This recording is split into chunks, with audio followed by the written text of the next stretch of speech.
Bom dia, meus amados irmãos, que a graça e a paz de nosso Deus, de nosso Pai, possa superabundar os nossos corações pela presença de Cristo, a presença espiritual de Cristo, que nos dá segurança, que nos orienta, que nos inspira, que nos consola, que nos mostra, nos revela a verdade.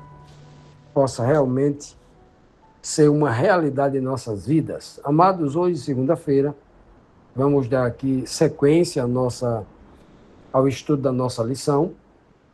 A lição desta semana, a lição número 37, a lição O Senhor que dá a salvação eterna. E ontem, no domingo, nós iniciamos essa lição, iniciando também o capítulo 45 de Isaías, quando nós vemos ali o Senhor anunciando o Salvador do povo de Israel, que estava cativo lá em Babilônia, por levantar e capacitar Ciro, um rei persa que seria usado para libertar o povo depois de 70 anos de cativeiro. Isso é uma tipologia que aponta para Cristo, né? A quem Deus ungiu para que pudesse libertar do cativeiro babilônico espiritual do pecado. Cristo, né, o grande libertador, foi ungido para isso depois das 70 semanas, né?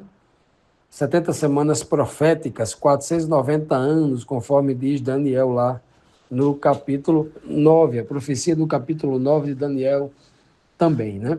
Então, isso aqui não, essas informações aqui de Isaías 45, não são informações históricas que servem apenas para o personagem histórico, que já morreu, que não existe mais, que é o rei Ciro. Não.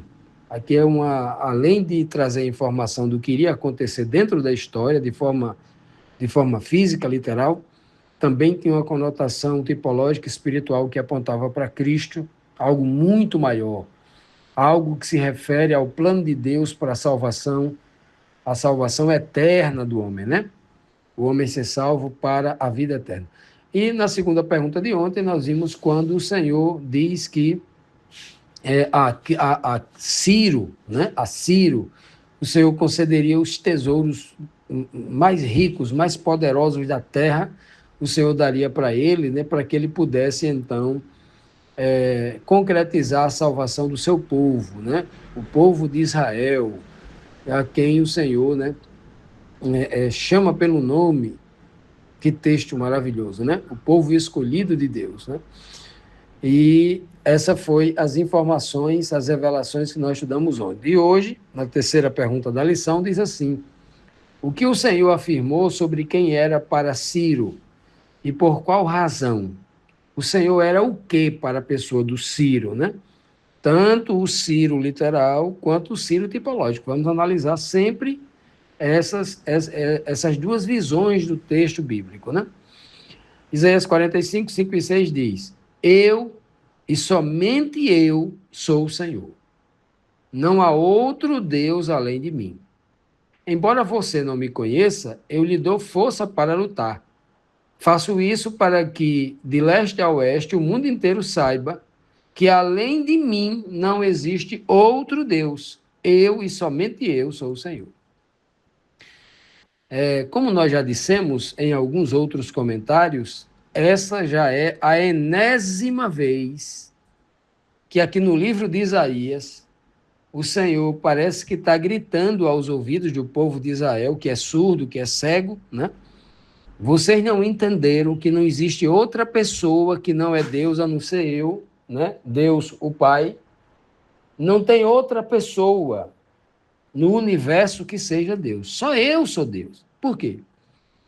Porque exatamente o povo de Israel havia escolhido outras divindades, outros ídolos, divindades não, né? Porque divindade não existe, né? Outros ídolos pagãos, a quem estátuas, imagens, que nós abordamos aqui repetidas vezes no livro de Isaías, em muitos capítulos, até agora o capítulo 45, nós vimos inúmeras citações, Deus dizendo que o maior pecado do povo de Israel foi a idolatria.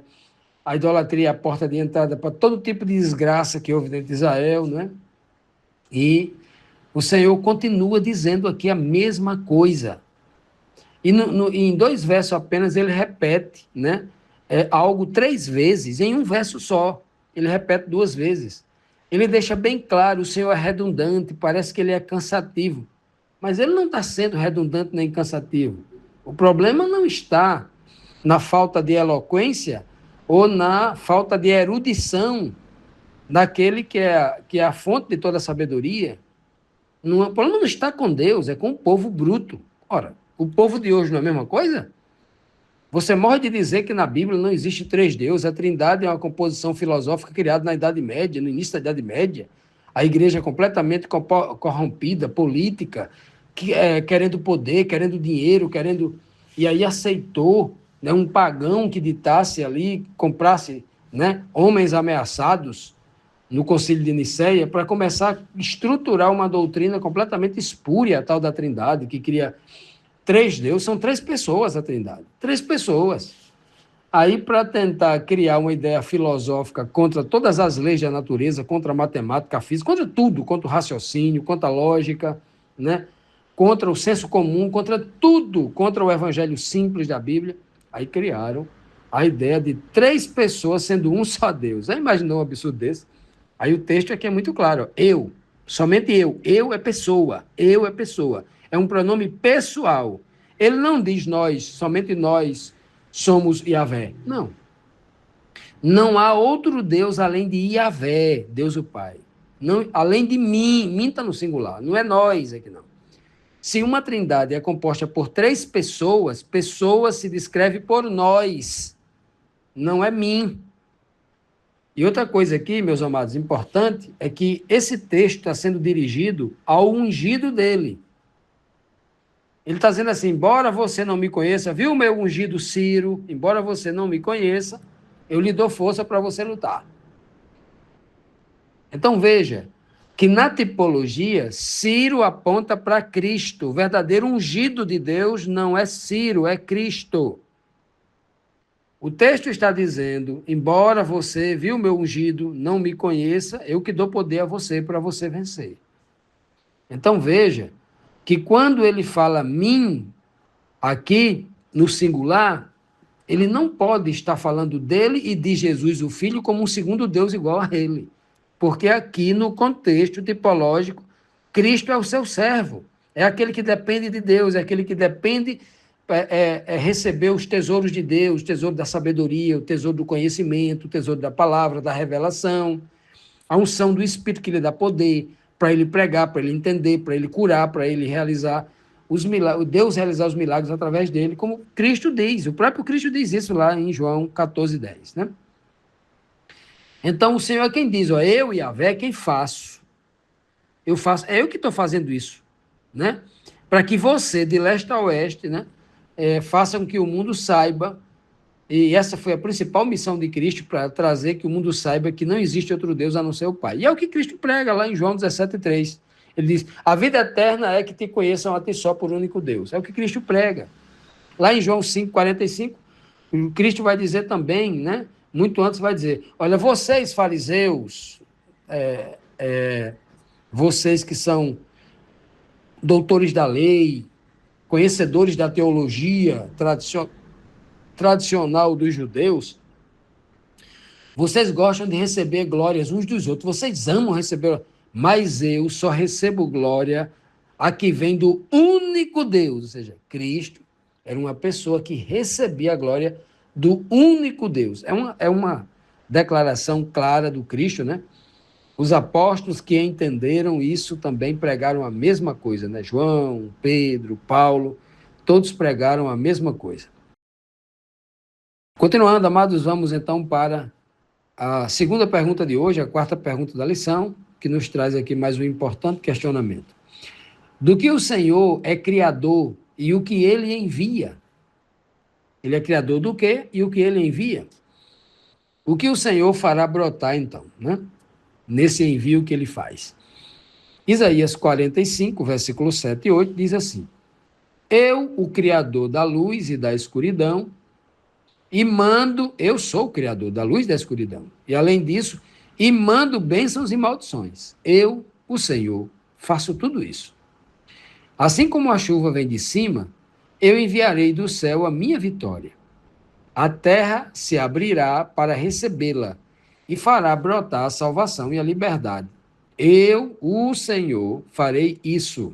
Veja que ele continua mandando a mesma mensagem para Ciro e aqueles que vão ver a obra de Ciro. Ele está conversando aqui, pela quinta vez ele diz aqui, eu sou o Criador. Por que ele é o único Deus? Porque ele é o único Criador. Deus é aquele que cria. Os outros não criavam nada. Né? Eram estátuas inertes, que não falava, que não ouvia, que não andava, que não atendia os pedidos e nem protegia o povo. Né? Então ele diz bem claro aqui, olha, eu sou o Criador. Eu crio o quê? Crio a luz, né, e a escuridão. Bênçãos e maldições. Existe até uma má compreensão nesse texto aqui. Muita gente quando ele fala, em algumas versões, fala eu crio a luz e crio o mal, né? Algumas versões traduzem equivocadamente esse verso assim, né? E aí muitas pessoas, ao ler a Bíblia com essas limitações, desconsiderando o contexto todo, né? O contexto e a própria informação gramatical do texto, essas pessoas acabam criando um Deus yin-yang, um Deus asiático, um Deus cheio de adaptando-se, um Deus místico, um Deus, né, do panteísmo, e cria uma série de... O cristianismo hoje está uma bagunça muito grande, porque as pessoas se pegam muito à letra morta e nem se esforçam para entender a mensagem do texto, né? Ora, o termo hebraico, ra, ali, né, que é o mal, o ra, que é traduzido como mal, nessa versão que nós acabamos de ler aqui, está falando de escuridão, né? Escuridão, maldição e tal. Então, essas pessoas, escuridão, elas interpretam aí, ou maldição, elas interpretam isso como Deus criou o mal. Então, Deus criou Satanás, Deus criou o pecado, Deus criou a morte. Nesse sentido, aí complica tudo a cabeça do povo, né? Veja que a palavra ra, que está traduzido como mal aí, ela tem muitos significados na língua hebraica, e dependendo do contexto, né? Ela pode indicar maldade moral, a maldade assim, a intenção do coração do homem para fazer o mal. Ela pode indicar o sofrimento por uma dor física ou por uma dor na alma. Ela nesse contexto aqui, né, que é o mais usado, ela pode estar se referindo à calamidade, a um desastre, ou a consequência de um juízo de Deus, sofrimento pela consequência de um juízo, né? Então, nesse texto aqui especificamente, é claro que ele está fazendo um contraste com a palavra shalom, a palavra hebraica é shalom. Eu crio a paz, ou seja, eu crio a luz, ou seja, um momento né, como diz o texto aqui, né, as bênçãos e maldições, ou a luz e as trevas, né, ou o tempo de bonança e o tempo na verdade, ele está falando aqui de shalom. O contraste de shalom aqui, que é, né, shalom é paz e prosperidade no contexto aqui. Um tempo de paz, um tempo de que você não vai ter problema, vai só acumular bênçãos, bens, progresso, saúde, conquista, tal, nesse sentido. E ele cria, né, a bênção e a maldição. Ele cria a calamidade, o tempo da adversidade, que é o contrário. Ele está usando aqui, a fala aqui, bíblica aqui é de contraste. Então, jamais eu posso dizer que Deus cria a luz e cria o mal. Pode ser luz e trevas, né? Paz e o tempo de adversidade. Então, as pessoas que se apegam à letra morta têm um problema grave, né? E geralmente se tem muito disso hoje. O que tem de gente tentando ler a Bíblia com um dicionário e cometendo esses erros graves, né? Acaba confundindo o caráter de Deus. Pois bem, então quando o Senhor diz, Ciro, olha, Ciro, você e o povo todo aí, eu sou o Criador. Se o tempo está bom, é porque eu permito, eu estou no controle de tudo, foi eu que dei a benção. Se o tempo está mal, se está tendo uma tempestade, e essa tempestade acabou com a plantação, você não vai colher tudo que plantou, então é eu que permito, é eu que estou no controle de tudo. Não é esse Deus Baal, não é a força do Império Babilônico, não é a força do Império Persa, não. Sou eu que faço tudo isso. Eu estou no controle de tudo. Essa é a mensagem que ele está passando aqui. Aí ele diz assim, e para concluir ele fala que a salvação vem dele, ó. Não é de outra pessoa, não. A salvação vem de Deus, e ele usa Jesus, como usa Ciro aqui, para a salvação. Mas a salvação vem de Deus, o Criador, o único. Ele fala assim, ó, assim como a chuva vem de cima, aí Cristo fala, vosso Pai que está no céu, né? A chuva que vem de cima, eu enviarei do céu a minha vitória. Então, a vitória que chegou para nós através de Cristo, Cristo já recebeu do Pai e confere a nós, né? Um poder espiritual para vencer. Aí ele diz assim, ó, a terra se abrirá para receber. Receber o quê? A vitória que vem do céu.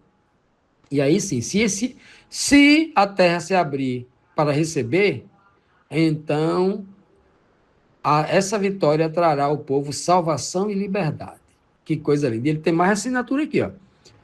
Porque a boca do Senhor disse, eu, o Senhor, farei isso. Eu que estou dizendo, eu que vou fazer isso. Eu vou fazer, não é outra pessoa, não. Né? Hoje, qual o problema grave, gravíssimo, grave não, é gravíssimo na teologia moderna?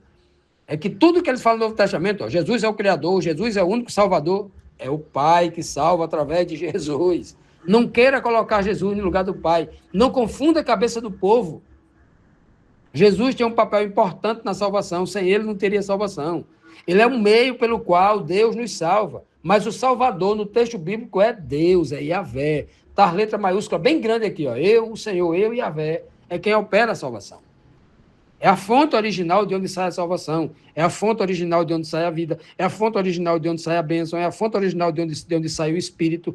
É a fonte original de onde sai toda a capacitação, os dons, tudo. É Deus. Né? E ele deixa bem claro aqui que para que receba essa salvação que vem dele, através de Cristo, é necessário que a terra se abra para receber. Não é à toa que no Apocalipse Jesus está lá na porta batendo, querendo que a gente abra a porta para que essa vitória, trazendo a salvação e a liberdade, entre em nossa vida. Então, que a gente possa abrir o coração, a mente, para entender essa mensagem que é clara. A mensagem do único Deus, a mensagem do seu ungido, a quem ele usa para ser o nosso exemplo e para nos salvar.